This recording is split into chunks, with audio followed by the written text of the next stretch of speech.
Ang ikalawang kabanata ng sulat ni Santiago.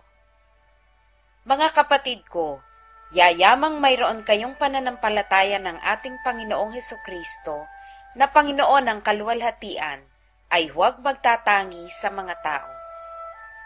Sapagkat kung may pumapasok sa inyong sinagoga, ang isang tao na may singsing na ginto at may magandang kasuotan at may pumapasok namang isang dukha na may damit na hamak, at inyong itangi ang may suot na damit na maganda, at inyong sabihin, maupo ka rito sa dakong mabuti, at sa dukha ay inyong sabihin, tumayo ka riyan, o maupo ka sa ibaba ng aking tungtungan.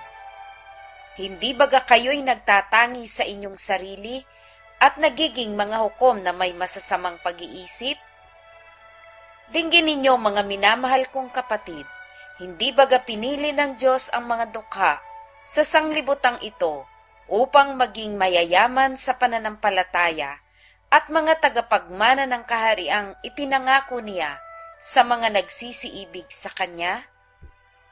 Ngunit inyong niwalang puri ang dukha, hindi baga kayo'y pinahihirapan ng mayayaman at sila rin ang kumakaladkad sa inyo sa harapan ng mga hukuman? Hindi baga nilalapastangan nila yaong marangal na pangalan na sa inyo'y itinatawag?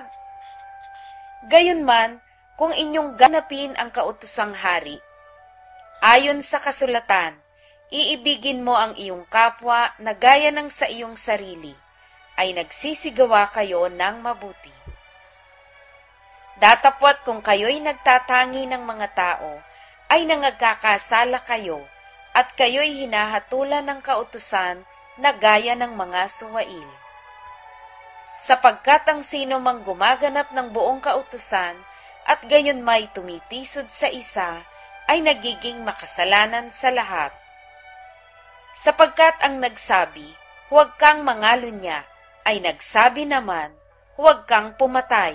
Ngayon, kung ikaw ay hindi nangangalunya, ngunit pumapatay ka, ay nagiging suwail ka sa kautusan. Gayon ang inyong salitain, at gayon ang inyong gawin, na gaya ng mga taong huhukuman sa pamamagitan ng kautusan ng kalayaan. Sapagkat ang paghuhukom ay walang awa doon sa hindi nagpakita ng awa. Ang awa ay lumuluwalhati laban sa paghuhukom. Anong pakikinabangin, mga kapatid ko, kung sinasabi ng sino man na siya'y may pananampalataya, ngunit walang mga gawa, makapagliligtas baga sa kanya ang pananampalatayang iyan? Kung ang isang kapatid na lalaki o babae ay hubad at walang kakanin araw-araw, at ang isa sa inyo ay magsabi sa kanila, magsiyaon kayong payapa, kayo'y mangagpainit at mangagpakabusog, at gayunmay, hindi ninyo ibinibigay sa kanila ang mga bagay na kinakailangan ng katawan, anong mapapakinabang dito? Gayon din naman ang pananampalataya na walang mga gawa ay patay sa kanyang sarili. Oo, sasabihin ng isang tao, ikaw ay mayroong pananampalataya at ako'y mayroong mga gawa. Ipakita mo sa akin ang iyong pananampalatayang hiwalay sa mga gawa. At ako sa pamamagitan ng aking mga gawa ay ipakita sa iyo ang aking pananampalataya. Ikaw ay sumasampalataya na ang Diyos ay iisa.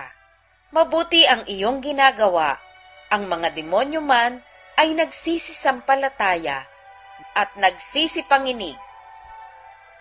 Datapwat ibig mo bagang maalaman o taong walang kabuluhan na ang pananampalataya na walang mga gawa ay baog? Hindi baga ang ating amang si Abraham ay inaring ganap sa pamamagitan ng mga gawa dahil sa kanyang inihain si Isaac na kanyang anak sa ibabaw ng dambana?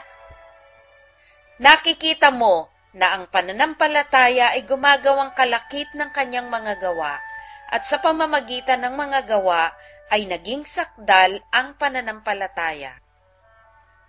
At natupad ang kasulatan na nagsasabi, at si Abraham ay sumampalataya sa Diyos at siya'y ibinilang na katwiran sa kanya, at siya'y tinawag na kaibigan ng Diyos.